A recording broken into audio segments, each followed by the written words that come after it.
Hello, everyone. I'm here not to talk about Bitcoin so much, but I'm here to talk about the intersection of the web and how it relates to people's interest in Bitcoin, blockchain, Web3, etc. My name is John Carvalho. I'm with Synonym.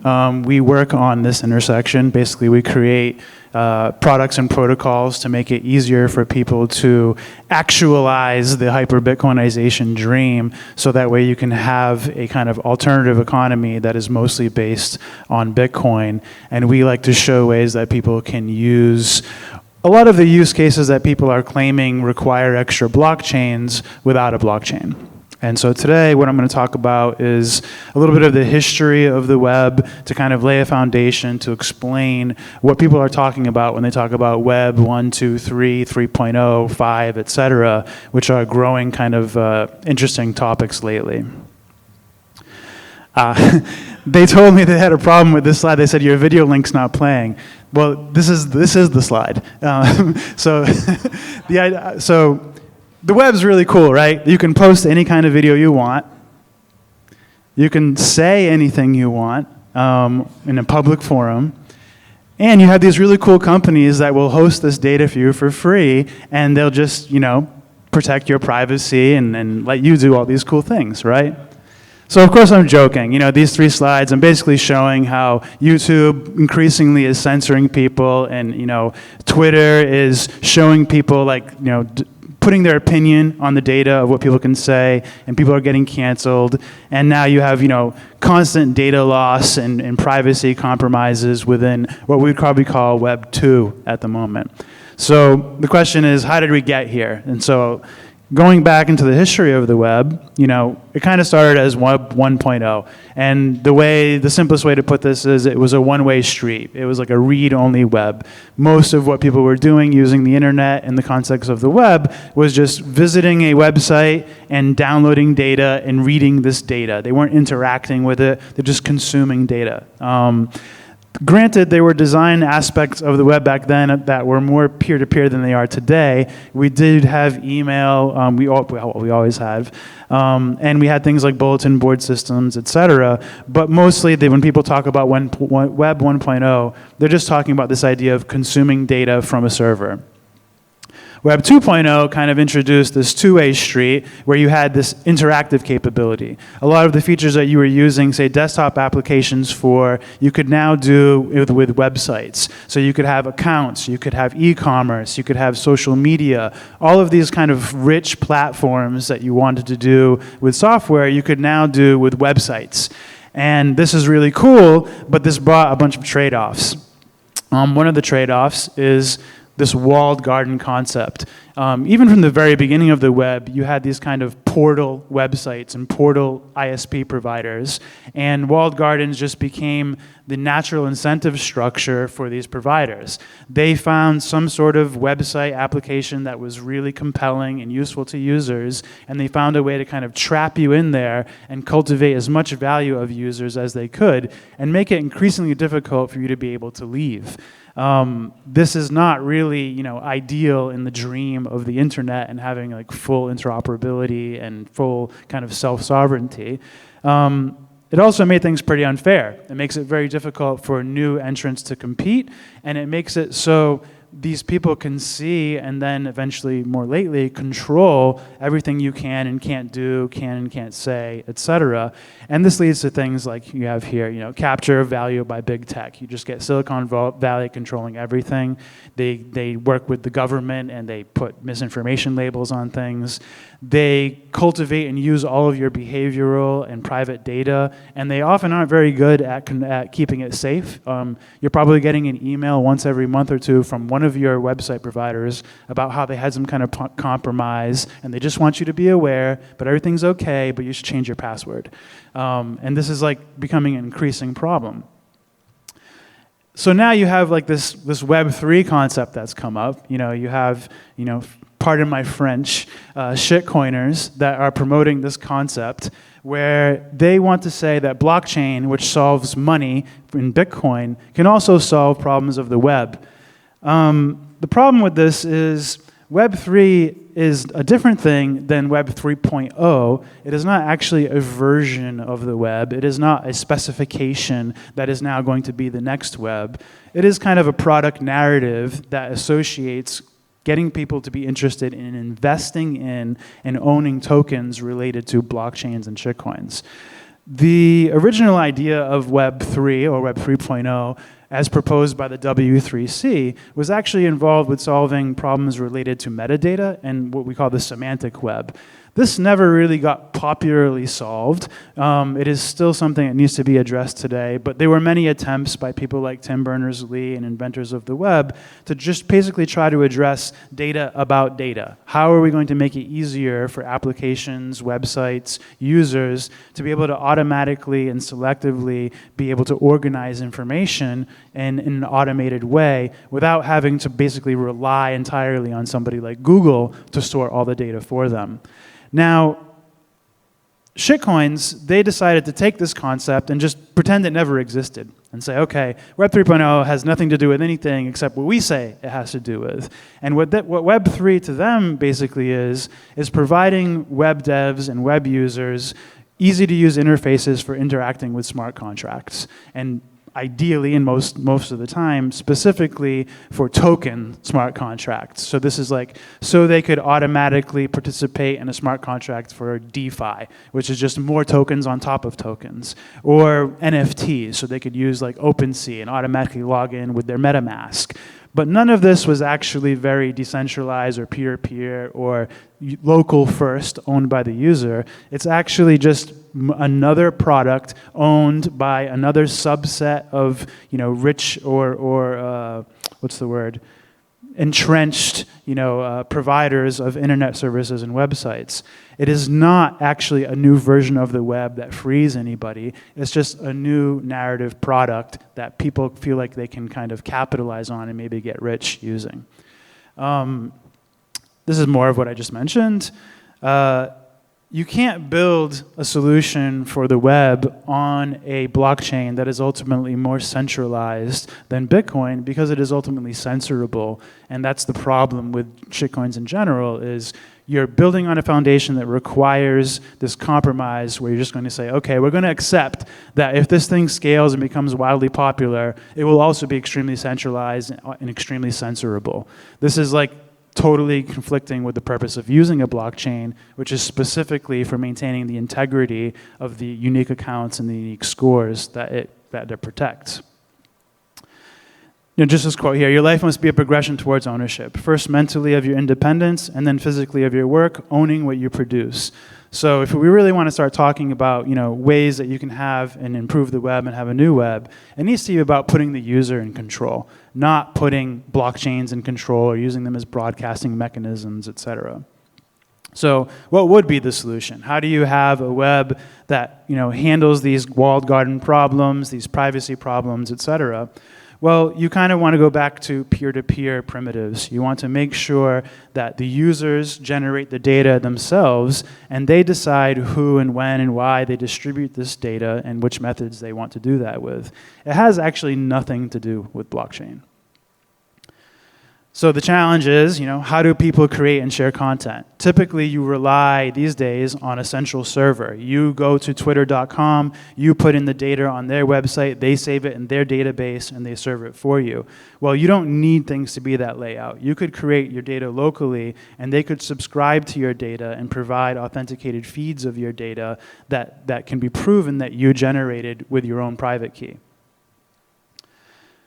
The idea, I won't touch too much on this, I don't have too much time, but I will say the kind of longer term solution here is using webs of trust. And this is just a way that people can mutually create metadata using and associate that metadata with keys and represent everything as keys. Identities, accounts, websites, etc. The concept of a domain name even is kind of a scam. Never mind shitcoins. Like domain names are just a central authority keeping a directory of nicknames for different servers on the internet. You don't actually need that. All servers could just be represented by the same public-private key pair concept as Bitcoin addresses are. As I mentioned, keys are the key. in order to fix the web, you really do need to choose a format that is relying on not blockchains, but the concept of the public-private key pair that you use to protect the assets in Bitcoin. You don't need to use Bitcoin at all. You could use any cryptographic curve. It doesn't have to be libsec.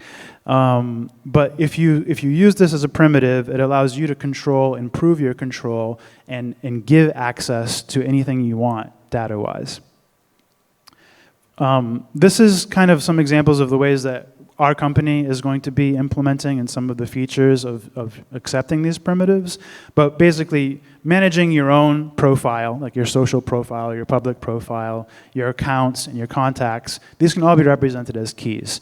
I could be able to have data that I have in a DHT file stored that is accessible anywhere by anyone on the web, much like BitTorrent, and you'd be able to find my current profile, and I could use that profile and associate it with, say, my D Twitter account or my D Facebook account, D for decentralized, and I could have the same profile across multiple platforms that I control, and they serve on my behalf provably.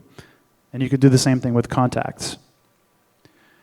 Creating and sharing content could be done the same way. You can have basically what's called an append-only log, where you use a key to secure this file. You make this key associated and available on a DHT, much like I said, BitTorrent. And now people, whether you serve your data yourself or somebody serves it for you that you pay them to, they can know that that data came from you because it came from your key, provably, and this data could be hosted by anyone. So it's a very subjective and relative way of scaling a peer-to-peer web.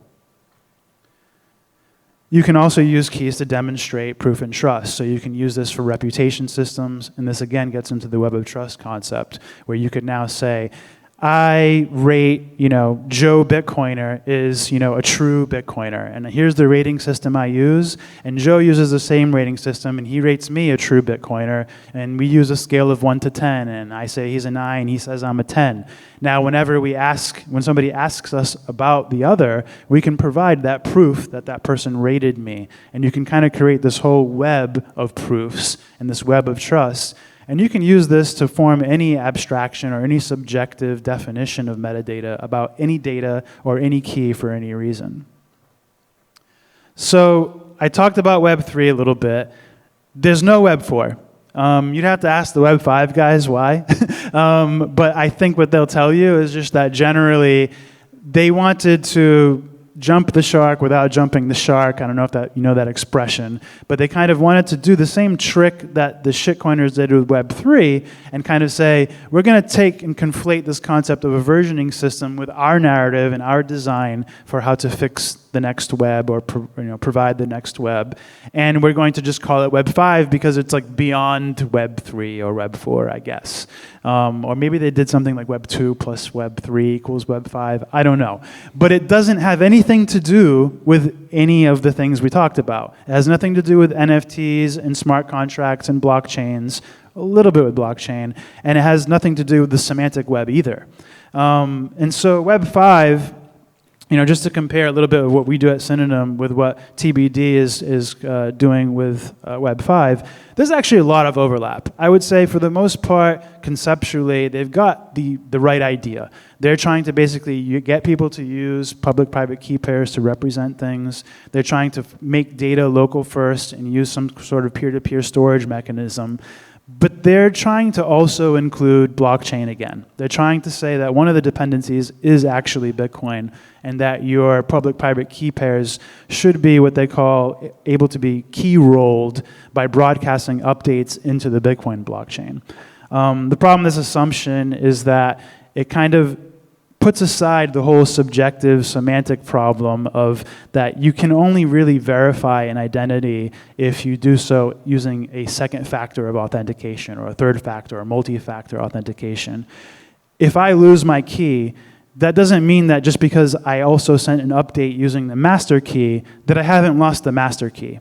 And this is the assumption that Web 5 assumes. They say, if you lose your key, you can always use the Bitcoin blockchain to use your master key to say where your new key is. And they say, this is something you have to use a blockchain for. Well, you don't. I think that using Bitcoin, even using Bitcoin in the context of fixing the web, is, again, a narrative. It's not so scammy when you compare it to getting people to buy your Web3 token to be able to do things on the web that they could do without a blockchain. But it is a little bit of like using the affinity of Bitcoin to try to make it seem like this is something that needs to be done. We disagree with this. We want to show that you can actually do all of these use cases without Bitcoin. And you just can use Bitcoin for payments, and you can use Lightning for instant and high-frequency payments. And we want to combine these user experiences into products and show people how you can just combine these technologies without having to actually make a new blockchain for everything, or even use Bitcoin for non-payment needs. And so the main difference would be, we have a protocol called /tags. They have one called Ion. This is what addresses using key pairs for endpoints or identities or files, et cetera. They're using the IPLD structure for data storage. We're using hypercores. This is a DHT system. The differences here are that we're kind of basically trying to indirectly get to solving the semantic web problems with webs of trust, with basically accepting subjectivity as a problem and dealing with like key rolling, but instead by trying to solve key association. We're going to assume people will have many keys, and that at some point you will want to associate a key in order to tell people to use a new key. And that we assume if you lost your key, that probably all of your keys are unsafe and unreliable, and we need to have other methods of re-verifying that we trust who you are under your new key identities.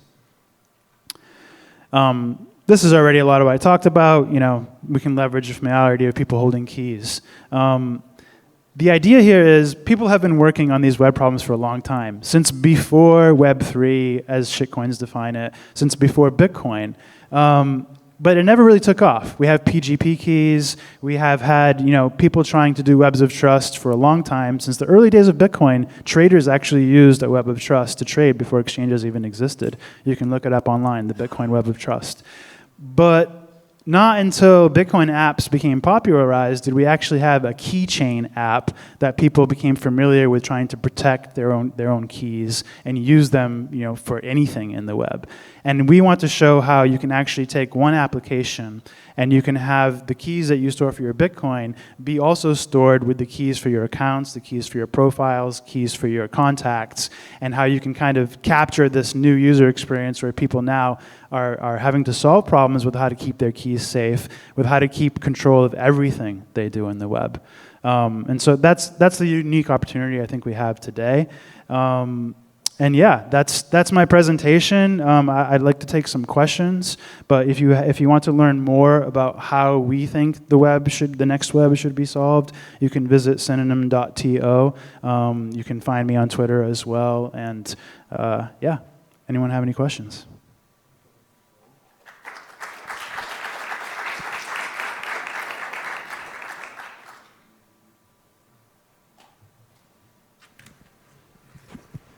Just going to start with a simple question. With what you're doing with Synonym, what do you think is going to be the average user's first touch point with something like Synonym? What's going to be their first interaction in dealing with, you know, Web 5? What do you think is going to be that first crossover for most people? So I can't speak for Web 5, and technically we are not Web 5, despite there being a lot of overlap in how we think it should be solved. I don't know if Web 5 is a spec or what, so I'm hesitant to say we are Web 5. That aside, building this is a lot of work, and building such a holistic, you know, complete outlook for an ecosystem is tricky. And what we have found is we have to build from like the simplest primitives possible. And if the simplest primitive is a key, the first thing you need is a wallet, you know? And so in October, we'll release our first kind of product, which will be a mobile application that supports Bitcoin, Lightning, and /tags, and a user experience that combines all these things into one application, all self-custodially. And so that's what I think should be the first touch point. And so you'll see those early use cases of being able to use keys for a public profile, for using them for web accounts and feeds from your web accounts, and being able to also use them as your contacts, and also using it as a way to pay to contacts.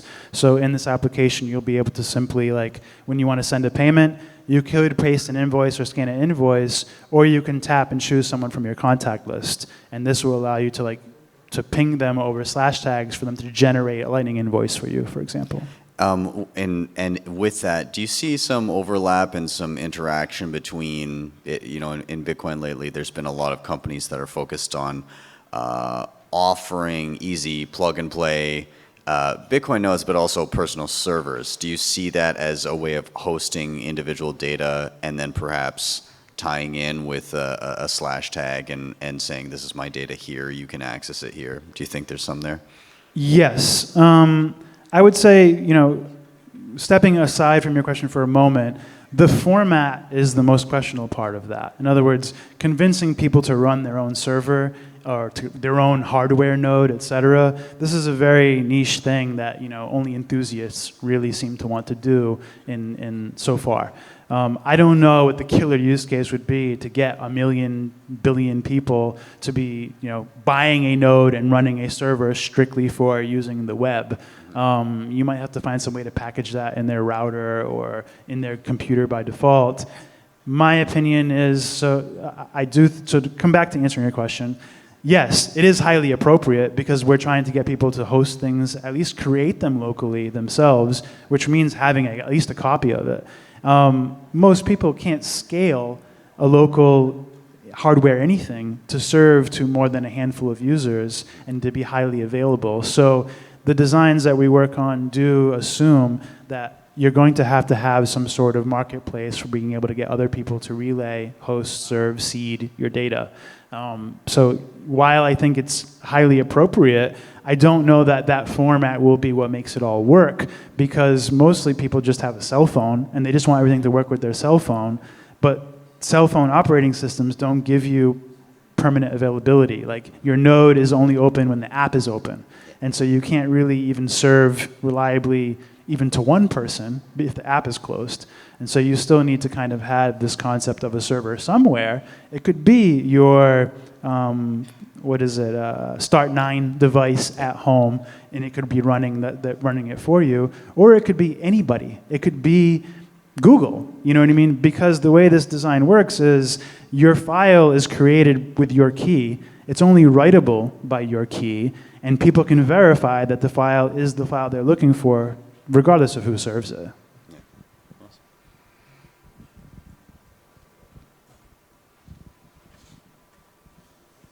Anyone else?